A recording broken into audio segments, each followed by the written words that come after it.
Each senator, when his or her name is called, will stand in his or her place and vote guilty or not guilty as required by Rule 23 of the Senate Rules on Impeachment. Article 1, Section 3, Clause 6 of the Constitution, regarding the vote required for conviction on impeachment, provides that no person shall be convicted without the concurrence of 2/3 of the members. Here's something that doesn't get said enough in American political coverage right now. What we are watching unfold in Washington is not a typical partisan fight.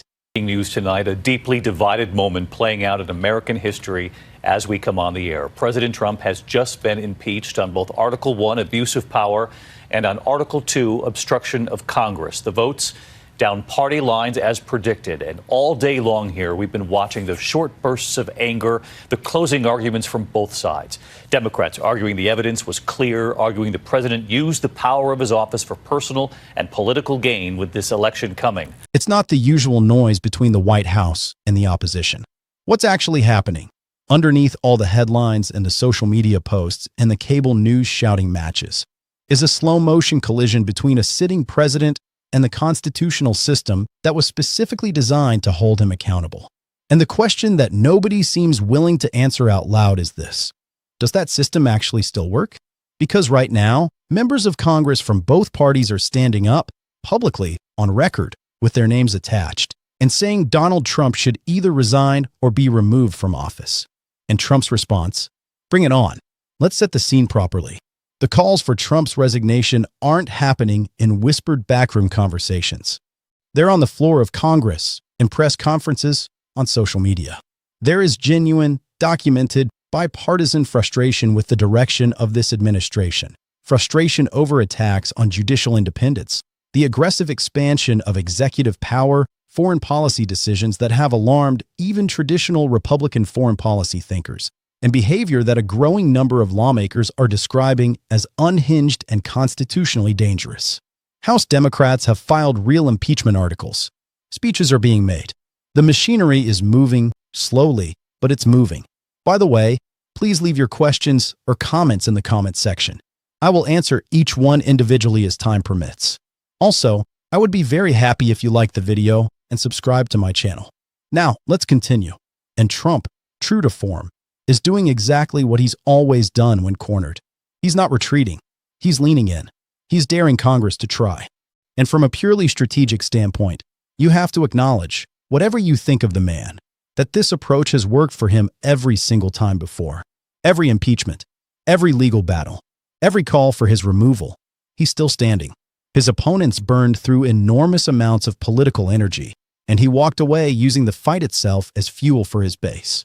In his world, the louder the establishment screams, the more his supporters believe he's winning. But here's where this moment feels genuinely different from what came before. And I want to walk you through exactly why. Let's start with the constitutional mechanics, because there's a lot of confusion about how this actually works.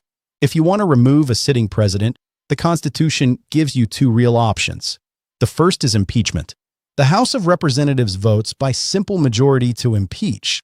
That part is relatively straightforward if one party controls the chamber. The articles then go to the Senate, where the Chief Justice oversees the trial, and you need 2/3 of senators present to convict. That means, with the current composition of the Senate, Democrats would need roughly 20 Republican senators to break ranks and vote against their own president. 20.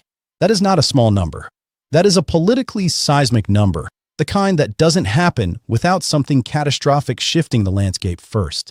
The second path is the 25th Amendment, specifically Section 4, which allows the vice president and a majority of the cabinet to declare the president unable to discharge his duties. If the president contests that, it goes to Congress, where again you need a 2/3 supermajority in both chambers. But here's the problem with this route. It requires J.D. Vance and a cabinet full of Trump-appointed loyalists to initiate it. The people most capable of pulling that trigger are also the people least likely to do so, at least publicly and at least right now.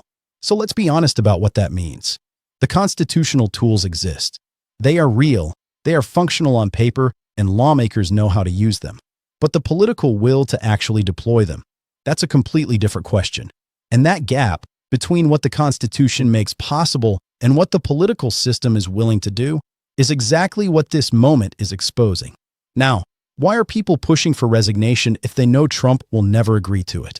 That question is worth sitting with, because the answer tells you something important about what's actually happening here.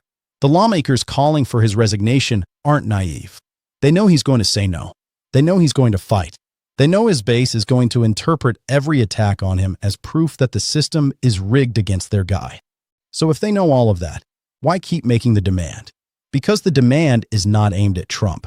It's aimed at the public, and specifically at Republican voters. When a Republican member of Congress stands up and says the situation is untenable, they're not trying to convince Trump. They're trying to give political cover to other Republicans who privately agree but are afraid to say so. They're building a record. They're signaling to voters who may not fully grasp the constitutional stakes that even people inside Trump's own party believe something has gone seriously wrong.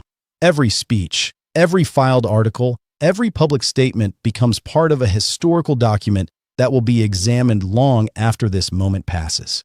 And those Republican members who are breaking ranks, even cautiously, even carefully, are taking a real risk that shouldn't be minimized. In today's Republican Party, crossing Trump is not a minor political inconvenience. It is a career-defining act. You are inviting a primary challenge backed by one of the most powerful social media presences in American politics. You are handing the conservative media machine a villain to vilify. You are potentially ending your political future within the current structure of the party. The fact that any Republicans are stepping up at all, given those stakes, is genuinely significant. Politicians don't blow up their careers for no reason. When they break with their own president publicly, it means they've made a calculation that staying silent is even more dangerous than speaking out. Now let's talk about Trump's defiant strategy, because understanding it is key to understanding everything else. Throughout his entire political career, the conventional wisdom has been that Trump would eventually overreach, that at some point the accountability would stick, that the defiance would finally cost him something real. And it hasn't. Not yet. Every time he's refused to back down, refused to apologize, refused to meet his critics halfway, it has strengthened him with his base rather than weakened him. The confrontation itself becomes the message.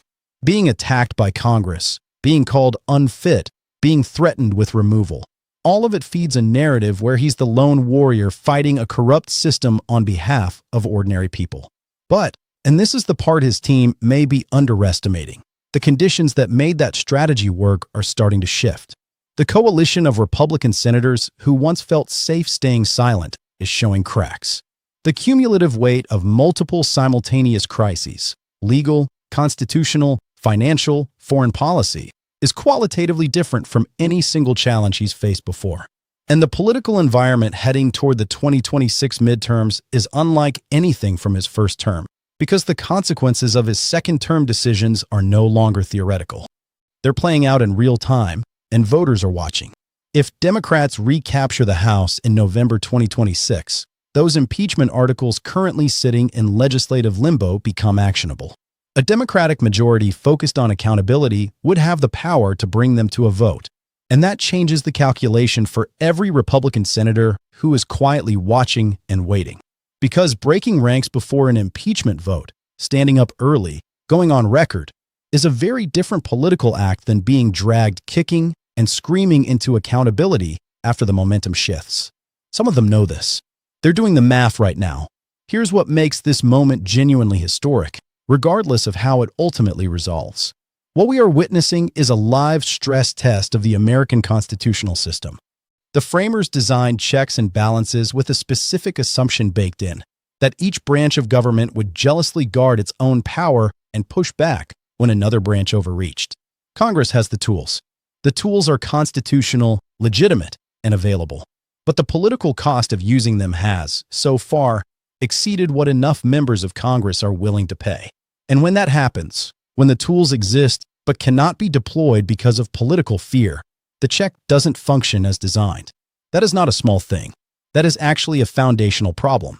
Because whatever precedents get set right now about how far executive power can stretch, about what a president can do without facing real congressional consequences, those precedents don't belong to Trump. They belong to every future president from either party who looks back at this era and draws conclusions about what they can get away with. The people pushing for impeachment and resignation, even the ones who know the numbers aren't there, even the ones who know Trump won't budge, are making an argument that goes beyond this particular president. They're arguing that the record matters, that the constitutional mechanisms must be invoked, or else their existence becomes purely ceremonial. That if you have the power to act and choose not to, you are setting a standard that will haunt American governance long after this administration is over. And Trump, for his part, is betting that defiance works again, that his base holds, that Republican senators don't break. But the 20 votes needed for conviction never materialize.